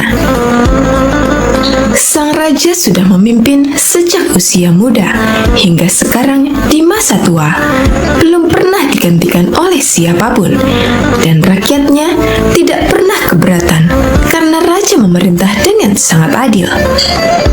Suatu hari, raja merasa jenuh. Ia ingin istirahat menjadi raja selama setahun. Namun uniknya, tidak menyerahkan posisi raja kepada anak keturunannya, tetapi malah mengadakan sayembara untuk mencari sosok yang pantas menjadi raja. Disebarlah pengumuman ke seluruh negeri. Siapapun boleh menjadi raja, mulai rakyat jelata sampai kaum bangsawan. Tetapi Tapi ada dua syarat yang harus dijalani. Syarat pertama, dia akan dijadikan raja selama setahun. Syarat kedua, setelah menjadi raja selama setahun, maka harus diasingkan di sebuah hutan belantara yang dihuni oleh ribuan hewan buas. Syarat pertama tentu saja bukan masalah besar, justru merupakan suatu keberuntungan. Namun syarat kedua membuat orang-orang yang berhasrat menjadi raja akan berpikir dua kali, karena semua orang tahu seperti apa hutan belantara yang penuh binatang buas. Karena itulah, sayembara tersebut belum ada yang berani mengajukan diri sebagai raja. Akhirnya datang seorang pemuda yang menyatakan kesanggupannya menjadi raja dan menerima dua syarat tersebut. Pemuda ini sebenarnya adalah pemuda biasa yang ingin merasakan bagaimana nikmatnya menjadi raja, karena selama ini ia hidup sangat pas-pasan. Diangkatlah dia menjadi raja, dan mulai saat itu mendapat pelayanan layaknya seorang raja. Harta berlimpah, wanita cantik, makan dan minuman enak, serta fasilitas istimewa lainnya. Tetapi sayang, ternyata ketakutannya akan kematian membuatnya tidak bisa menikmati semua itu. 3 bulan pertama, dia mulai gelisah karena umurnya tinggal 9 bulan lagi. 3 bulan kedua, ia makin tidak tenang makan dan tidak tidur nyenyak. 3 bulan ketiga, dia mulai menyesali keputusannya menjadi raja. 3 bulan terakhir, si pemuda makin stres berat karena hidupnya tinggal beberapa bulan dan kesenangan yang dicari selama ini tidak bisa dirasakan. Ketika masa jabatannya sebagai raja sudah berakhir, lalu dibuanglah dia ke hutan belantara. Tidak butuh waktu lama, terdengar kabar ke seluruh negeri jika pemuda itu tewas dimakan binatang buas. Adanya peristiwa tersebut membuat orang-orang kian enggan melamar menjadi raja. Tapi ternyata masih saja ada pemuda lain yang ingin melamar menjadi raja. Diangkatlah pemuda kedua ini menjadi raja. 3 bulan pertama menjadi raja, ia puas-puaskan berpesta karena sadar hidupnya tidak akan lama lagi. 3 bulan kedua dan berikutnya, hari-harinya ia habiskan dengan foya-foya dan pesta pora. Bulan berganti bulan, pestanya makin gila-gilaan. Ia sudah tidak peduli lagi pada apapun. Dia hanya ingin bersenang-senang sebelum mati setelah jabatannya sebagai raja berakhir. Lalu dibuanglah dia ke hutan belantara. Tak berapa lama, terdengar kabar bahwa si pemuda kedua tewas diterkam singa. Tubuhnya dicabik-cabik dan jadi rebutan para singa. Peristiwa ini membuat banyak orang melupakan mimpi menjadi raja. Mereka masih penasaran apakah masih ada orang yang cukup bodoh untuk melamar menjadi raja. Suatu hari, Abu Nawas mampir ke negeri tersebut dengan tujuan menemui sahabat lamanya yang kebetulan merupakan penduduk di sana. Sesampainya di negeri itu, dengan penuh kehangatan, Abu Nawas disambut temannya. Mereka berdua saling melepas rindu satu sama lain. Di sela-sela obrolannya, Abu Nawas merasa iba dengan kondisi sahabatnya itu. Ia kini hidup miskin, tinggal di gubuk kecil reot, hanya seorang diri. "Mana istrimu?" tanya Abu Nawas. "Semenjak aku jatuh miskin, ia pergi meninggalkanku," jawab sang sahabat. "Ya sudah, ya sabar ya. Yang penting kamu jangan tinggalkan sholat. Dan jangan lupa berdoa kepada Allah agar Allah membukakan pintu rezeki untukmu," tutur Abu Nawas. "Alhamdulillah, aku tidak pernah tinggalkan sholat. Bahkan, aku sekarang rajin berpuasa sunnah," balas sahabatnya. "Oh iya, ngomong-ngomong, mana nih makanannya? Dari tadi kenapa belum keluar?" celetuk Abu Nawas. "Maaf Abu Nawas, aku sudah tidak punya apa-apa. Aku sendiri kadang sehari makan, kadang tidak," ujar sahabatnya. Mendengar hal itu membuat hati Abu Nawas makin tersenyum. Kenapa tidak mencari kerja? Upahnya kan bisa untuk membeli makanan. Tanya Abu Nawas. Setiap hari aku keluar untuk cari pekerjaan, tapi belum juga dapat. Mungkin belum rezekiku, jawab sang sahabat. Kalau mau nekat sih, sebenarnya aku bisa. Bahkan aku bisa menjadi raja dan kaya raya. Tapi itu hanya sementara. Setelah itu, aku mati diterkam binatang buas di hutan belantara. Kata sahabatnya melanjutkan. Maksudmu bagaimana?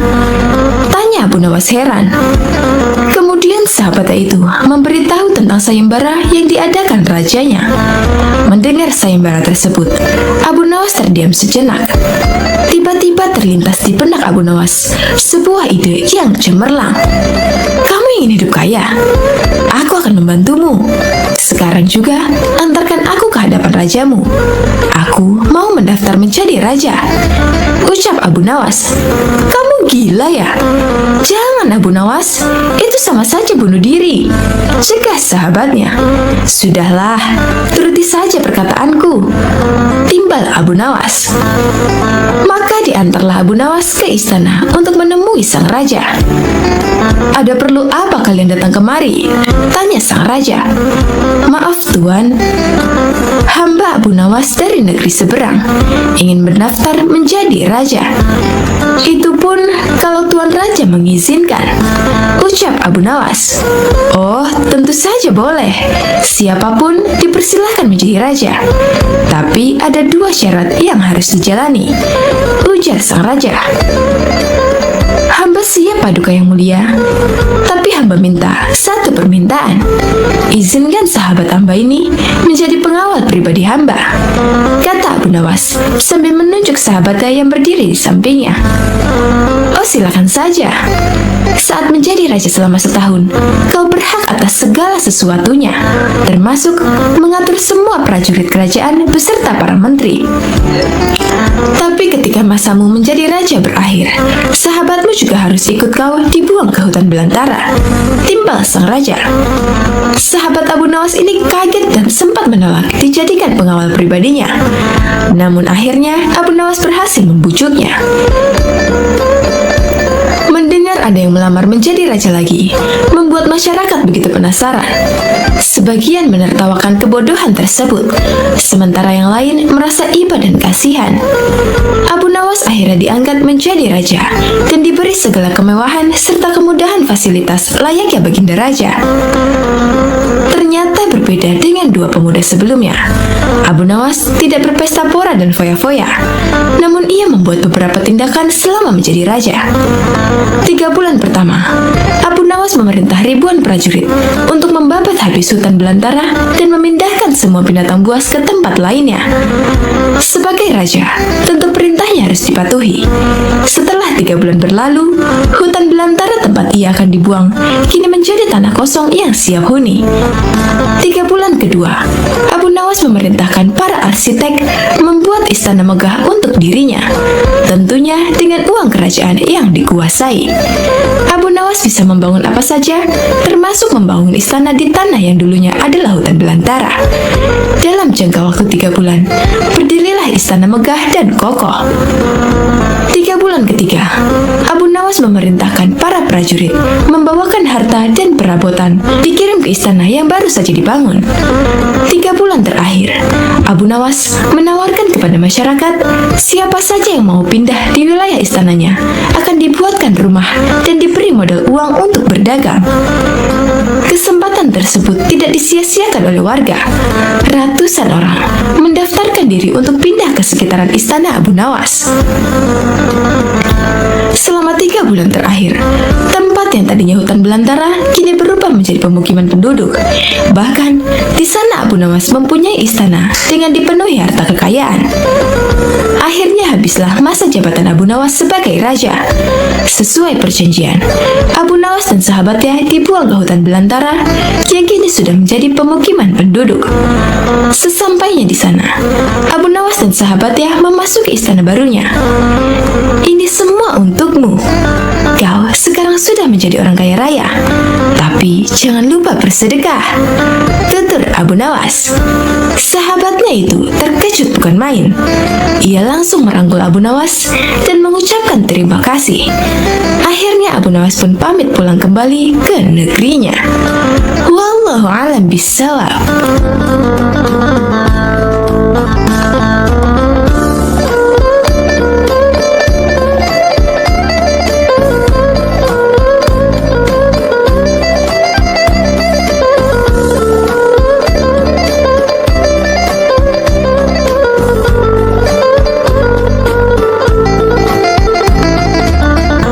Sobat Ahsul, rahimakumullah. Abu Nawas adalah salah seorang penyair terbesar sastra Arab klasik. Abu Nawas sering dikisahkan sebagai sosok yang bijaksana sekaligus jenaka. Saat ini kita telah banyak mendengar tentang kisah-kisah Abu Nawas yang begitu menarik, jenaka, dan penuh hikmah. Tapi, ada satu kisah yang menarik, dan mungkin banyak dari teman-teman yang penasaran di mana Abu Nawas berhasil menjawab pertanyaan dari Raja Harun al-Rasyid tentang manakah yang lebih dahulu diciptakan antara telur dan ayam. Namun ada sebagian juga yang berpendapat bahwasannya kisah-kisah Abu Nawas yang ada sekarang adalah sebuah dongeng belaka. Jadi kebenarannya hanya Allah Subhanahu wa Ta'ala yang Maha mengetahui. Untuk itu, kisah ini cukup dijadikan sebagai pengetahuan dan diambil hikmahnya saja. Pada suatu hari, Raja Harun al-Rasyid sedang merasa bahagia karena dia mendapati ayam betinanya telah bertelur. Melihat ayam yang bertelur, sang raja dapat ide untuk membuat sayembara kepada masyarakat. Lalu sang raja pun mengumpulkan orang-orang atau rakyatnya itu di sebuah lapangan yang luas. Kemudian sang raja berkata, "Wahai rakyatku, siapakah di antara kalian yang dapat menjawab pertanyaanku? Manakah yang lebih dulu diciptakan antara ayam dan telur? Barang siapa dari kalian yang berhasil menjawab pertanyaan dengan alasan yang logis, maka aku akan hadiahkan 1 peti penuh uang emas. Tapi apabila tidak mampu menjawabnya, maka dia harus menerima hukuman, yaitu di penjara." Ketika itu, memang orang-orang dalam kondisi keuangan yang susah. Makanya tidak sedikit dari mereka yang tertarik untuk ikut sayembara tersebut. Mereka begitu tertarik dengan hadiah yang dijanjikan. Tapi masalahnya, mereka juga tak cukup pintar untuk bisa menjawab pertanyaan tersebut dengan disertai alasan yang logis. Selain itu juga, mereka takut dimasukkan ke penjara apabila tak bisa menjawab pertanyaan dari sang raja. Akhirnya dari sekian banyak penduduk yang ada waktu itu, hanya 4 orang saja yang nekat mengikuti sayembara tersebut. Dan salah seorang di antaranya adalah Abu Nawas. Aturan dari sayembara ini ada 2. Yang pertama, mereka harus menjawab dengan masuk akal. Kemudian yang kedua, peserta harus bisa menjawab sanggahan dari sang raja. Singkat cerita, pada suatu hari dimulailah sayembara perlombaan tersebut, dan keempat peserta telah siap di depan panggung. Ketika itu, banyak orang yang menyaksikan sayembara tersebut karena mereka pun sebenarnya penasaran, sekaligus ingin tahu mana yang lebih dahulu antara ayam atau telur. Orang-orang pun penasaran siapakah orang yang beruntung yang bisa mendapatkan emas 1 peti itu. Kemudian sang raja pun datang, lalu duduk di singgasananya di atas panggung tersebut. Mulailah ketika Raja Harun al-Rasyid memanggil peserta pertama untuk maju. Lalu sang raja bertanya, "Manakah yang lebih dulu ada, telur apa ayam?" Kemudian peserta pertama ini menjawab, "Wahai raja, telurlah yang lebih dulu ada." Dan sang raja bertanya, "Kenapa telur yang pertama? Apa alasannya?" Peserta ini menjawab, "Bila ayam yang lebih dulu ada, itu dirasa tidak mungkin. Karena ayam berasal dari telur. Lalu sang raja bertanya lagi, "Kalau begitu, siapa yang mengerami telur tersebut?" Mendengar pertanyaan dari raja ini, peserta pertama ini langsung pucat karena dia tidak tahu jawabannya apa. Karena peserta ini tidak mampu menjawab, raja pun memasukkan dia ke dalam penjara. Kemudian dipanggillah peserta yang kedua. Peserta kedua ini pun menjawab, "Wahai paduka raja, sebenarnya telur dan ayam tercipta dalam waktu yang bersamaan." Mungkin peserta kedua ini cari aman, biar dia tidak dimasukkan ke penjara seperti peserta pertama. Lalu sang raja pun bertanya, "Bagaimana bisa bersamaan?" Peserta kedua pun menjelaskan, "Bila ayam lebih dulu, itu tentu tidak mungkin, karena ayam berasal dari telur. Dan bila telur lebih dulu, itu juga dirasa tidak mungkin, karena telur tidak bisa menetas tanpa dierami." Raja pun mengangguk-angguk, kemudian bertanya lagi, "Bukankah ayam betina bisa bertelur tanpa ayam jantan?" Peserta kedua ini pun langsung kebingungan dan tak bisa menjawab sanggahan dari raja. Maka peserta kedua ini dijebloskan ke penjara. Dan tibalah giliran peserta yang ketiga. Dia berkata, "Wahai yang mulia, sebenarnya ayamlah yang diciptakan lebih dulu daripada telur." Kemudian sang raja berkata, "Jika itu pendapatmu, coba jelaskan kenapa bisa demikian." Peserta ketiga menjelaskan, "Menurut hamba, yang pertama diciptakan adalah ayam betina." Raja pun bertanya lagi, "Lalu, bagaimana bisa ayam betina bisa beranak pinak seperti sekarang, sedangkan ayam jantan saja tidak ada pada awalnya?"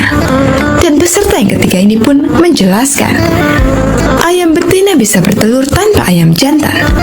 Kemudian telur itu dierami sendiri, lalu menetas, dan jadi anak ayam jantan. Dan anak ayam itu, ketika menjadi ayam jantan dewasa, maka dia mengawini induknya sendiri." Mendengar alasan peserta ketiga ini, sang raja pun kembali menanyakan sesuatu. Bagaimana bila ayam betina itu mati sebelum ayam jantan itu mengawininya? Peserta ketiga ini pun akhirnya tak bisa menjawab sanggahan sang raja dan dia pun dimasukkan ke penjara juga. Akhirnya, tinggal peserta yang terakhir, yaitu Abu Nawas. Dengan sangat yakin, Abu Nawas menjawab, "Wahai yang mulia, yang pasti adalah telur dulu baru kemudian ayam." Raja pun bertanya, "Coba jelaskan secara logis, bagaimana bisa telur yang lebih dahulu dibandingkan ayam?" Dengan santai Abu Nawas berkata, "Karena ayam bisa mengenal telur, sedangkan telur tidak bisa mengenal ayam." Mendengar alasan dari Abu Nawas itu, raja sempat terdiam agak lama, dan ternyata sang raja kali ini tidak bisa menyangka alasan Abu Nawas. Penonton pun bersorak kegirangan, maka Abu Nawaslah yang berhak mendapatkan uang emas 1 peti itu. Ada juga beberapa pendapat yang mengatakan tentang jawaban Abu Nawas tadi, yang katanya telur dulu daripada ayam itu hanyalah sebagai satire saja, supaya Raja Harun al-Rasyid tidak bisa membantah lagi. Maka dari itu, Abu Nawas menempatkan dirinya di paling akhir, seperti kisah tersebut. Abu Nawas menjadi peserta keempat, dimaksudkan sebagai taktik supaya Abu Nawas bisa memperhatikan terlebih dahulu 3 peserta lainnya, sehingga dia bisa mendapat jawaban yang cerdas seperti kisah tersebut. Jadi, di kisah tadi, Abu Nawas berkata, telur yang lebih dahulu ada dibandingkan ayam. Namun, jika dilihat dari sisi lain, mengatakan bahwasannya ayamlah yang lebih dulu ada.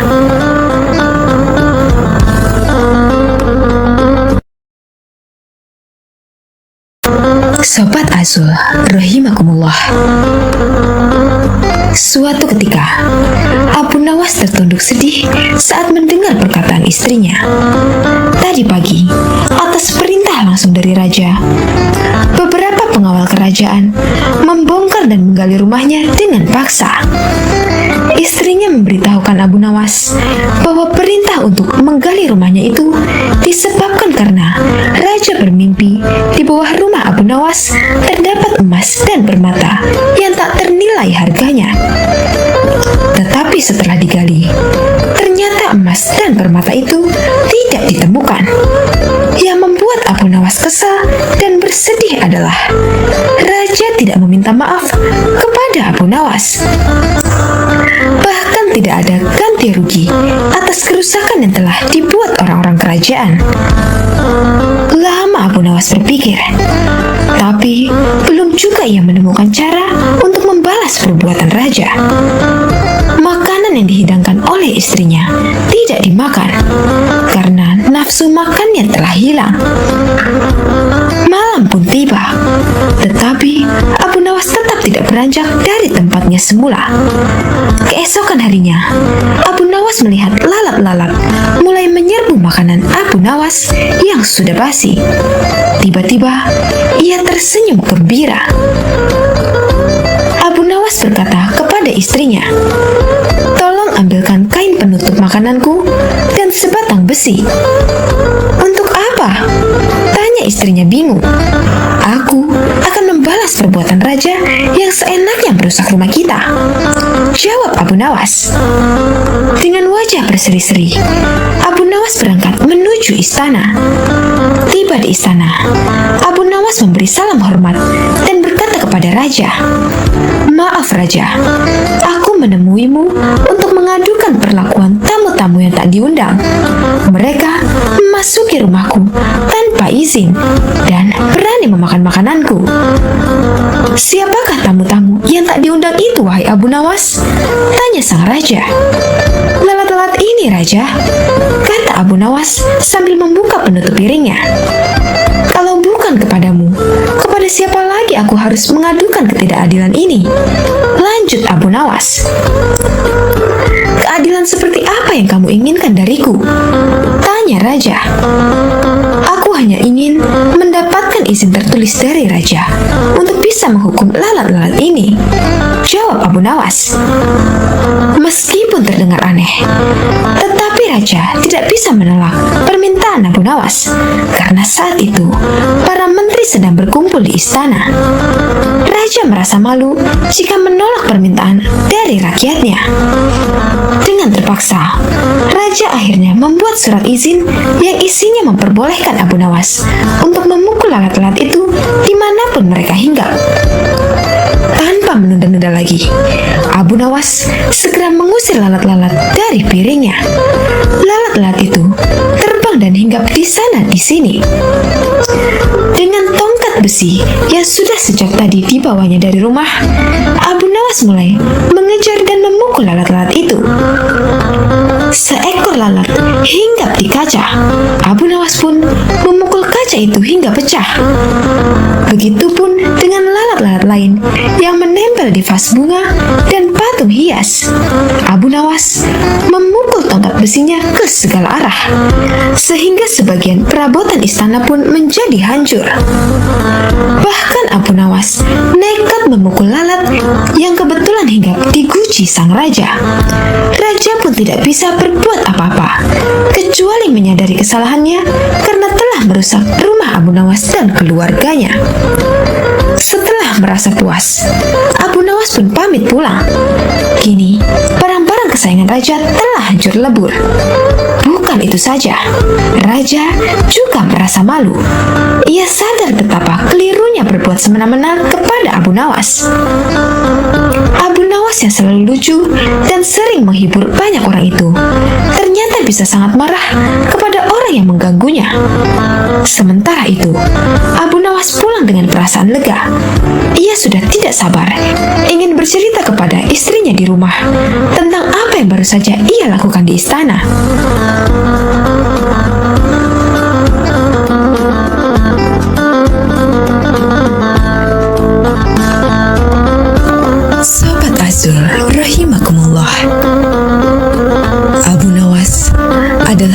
seorang penyair Arab klasik dan terkenal. Meski populer dan kerap disapa dengan Abu Nawas, sebetulnya panggilan tersebut bukanlah nama aslinya. Mengutip dari buku Abu Nawas, Sufi dan penyair ulung yang jenaka, susunan Muhammad Ali Faqih, julukan Abu Nawas ia peroleh karena rambutnya yang ikal dan panjang sebahu. Nama lengkapnya ialah Abu Ali Al-Hasan bin Hani Al-Hakami. Abu Nawas lahir di Provinsi Ahwaz sekitar Khuzestan, barat daya Persia tahun 757 Masehi. Walau begitu, banyak perbedaan pendapat terkait tahun lahir Abu Nawas. Ketika beranjak dewasa, Abu Nawas membantu sang paman bekerja sebagai pembuat minyak wangi. Seusai bekerja, ia sering pergi ke masjid untuk belajar berbagai ilmu agama dan pengetahuan lainnya, seperti syair, fikih, dan ilmu hadis. Abu Nawas terkenal sebagai murid yang cerdik dan antusias dalam mempelajari berbagai ilmu pengetahuan. Suatu hari, Abu Nawas bertemu dengan Abu Usamah yang merupakan ahli sastra sekaligus pujangga terkenal. Ia sangat terkesima dengan kemampuan Abu Nawas membuat syair, hingga diajarkan berbagai ilmu mengenai syair. Dikenal sebagai sosok yang jenaka dan cerdas, banyak kisah menarik mengenai Abu Nawas. Salah satunya ketika ia bersikeras mencari neraka. Hari masih terlalu pagi, bahkan azan subuh pun belum berkumandang. Tetapi Abu Nawas sudah terlihat sibuk mencari sesuatu di halaman rumahnya. Ada di mana sebenarnya? Gumam Abu Nawas sambil membawa lampu dan menggoyang-goyangkannya. Jika di sekitar rumah tidak ada, aku harus mencarinya kemana lagi? Lanjut Abu Nawas. Tak lama kemudian, terdengar azan subuh. Abu Nawas pun segera bergegas pergi ke masjid. Di sepanjang jalan, ia pun masih sempat memeriksa tempat-tempat yang tertutup. Hai Abu Nawas, kau sedang apa? Apakah kau kehilangan sesuatu?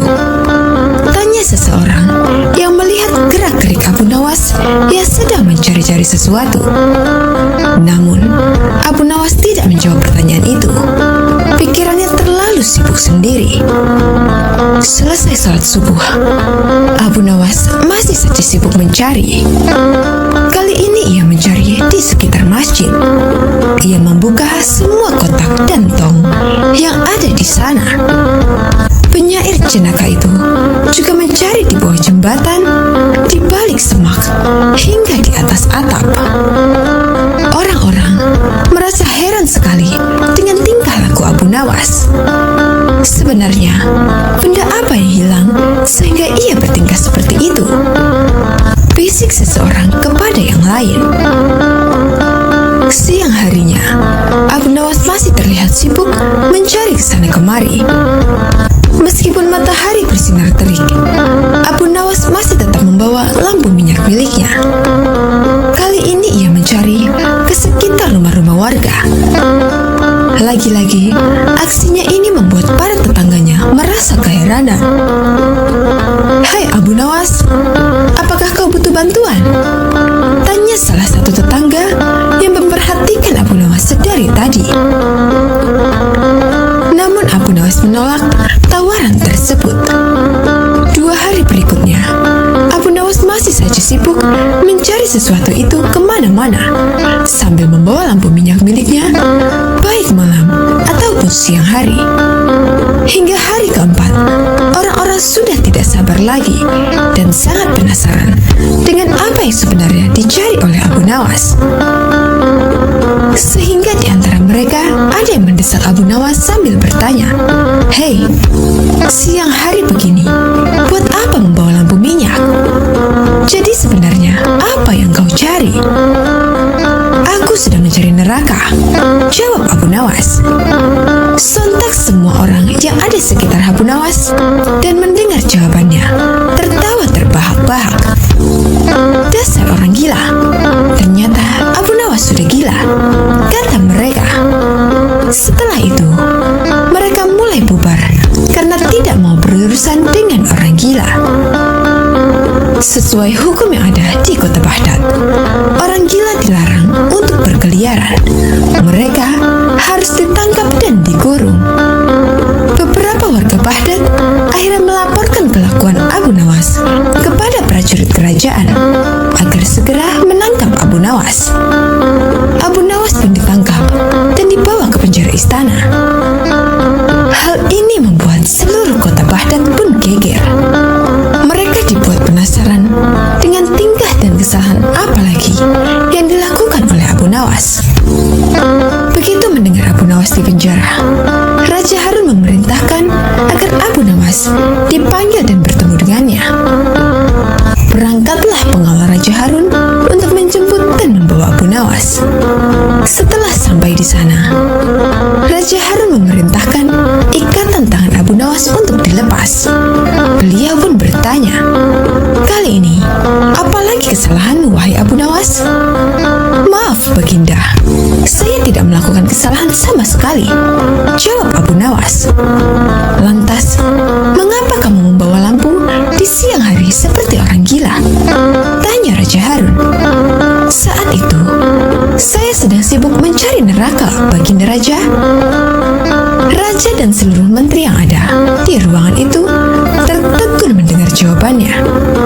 "Kau gila, memang benar kau sudah gila," teriak Raja di depan Abu Nawas. "Tidak, Raja, saya tidak gila. Merekalah yang gila. Mereka yang melaporkan, menangkap, serta yang menganggap saya gila," jawab polos Abu Nawas. Abu Nawas meminta Raja untuk mengumpulkan semua yang terlibat dalam penangkapannya.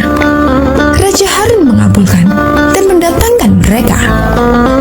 Setelah semua sudah berkumpul dengan jumlah yang cukup banyak, Abu Nawas bertanya dengan lantang, "Wahai kalian yang mengaku waras, apakah menurut kalian orang yang berbeda pandangan adalah orang yang berdosa dan sesat?" "Benar," jawab orang-orang. "Apa hukumnya bagi orang yang berdosa dan sesat?" "Kamu memang gila. Tentu saja hukumannya adalah neraka. Dan kamu adalah contoh orang yang sesat. Kamu pasti akan masuk neraka," jawab orang-orang itu. "Baiklah, menurut kalian, aku pasti akan masuk neraka, bukan? Lalu, di mana letak neraka itu? Milik siapakah neraka itu? Jika neraka itu milik Allah dan letaknya di akhirat, lantas mengapa mereka begitu mudah menentukan neraka bagi seseorang?" jawab Abu Nawas. "Maaf, Baginda, apakah mereka ini malaikat Allah? Jangan-jangan mereka semua yang gila?" tanya Abu Nawas kepada Raja. Raja langsung tertawa terbahak-bahak mendengar perkataan Abu Nawas. "Setiap hari saya mendengar orang-orang dengan mudahnya mengatakan, 'Kamu pasti masuk neraka.' Maka saya jadi penasaran, apakah neraka itu ada di bumi ini?" ungkapan cerdas Abu Nawas kepada Raja Harun. Dari kisah ini dapat diambil hikmah bahwa tak sepantasnya kita dengan mudahnya menghakimi seseorang yang berdosa bahwa ia pasti masuk neraka. Sebab hidayah Allah tak ada yang tahu akan datang kepada siapa. Wallahu a'lam bishawab.